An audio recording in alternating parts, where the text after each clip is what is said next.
You know I'm all about the space, and the Hubble. I'm all about the space, and the Hubble. I'm all. Hey everybody, welcome to Band Advice TV. So today we got ourselves a little project that's going to be for your home studio. So typically when we're setting up our home studio, we focus a lot of attention on controlling the sound that goes into the microphone. We want to really make sure that we have a nice quiet recording space. So we do soundproofing to try to prevent sound from coming into the space.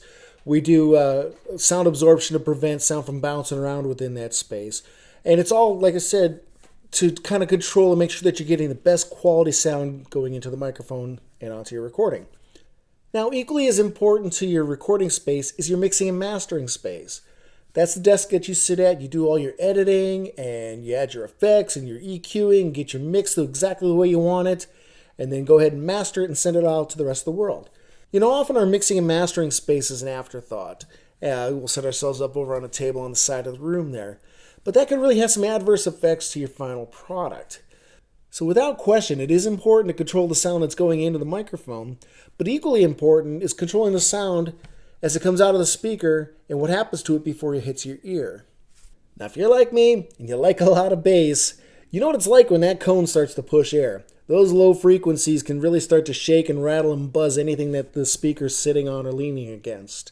And that can be a little bit of a problem when you're trying to do mixing and mastering. The last thing you want is your walls or your desk to become part of the speaker cabinet. So really, the ideal situation is to get the speaker to be as isolated as possible. Some studios will hang them from the ceiling. They have these really nice pedestals that are filled with sand that'll deaden the vibrations before they hit the floor. And there's a variety of other products out there that are isolation platforms that the speakers can sit on. Today, I found myself an old cardboard mailing tube. I got a big old hunk of foam board, a hot glue gun, and our secret weapon, some tennis balls. And we're going to see if we can make ourselves a speaker isolation platform.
Final step, we just put the two pieces together.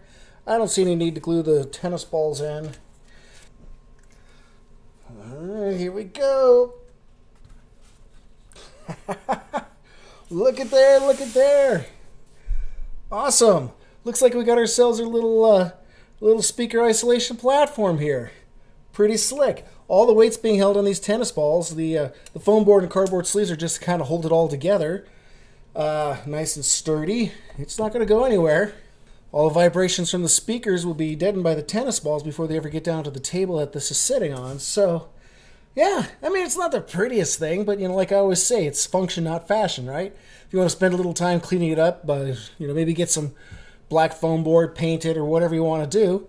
But yeah, I think it'll work.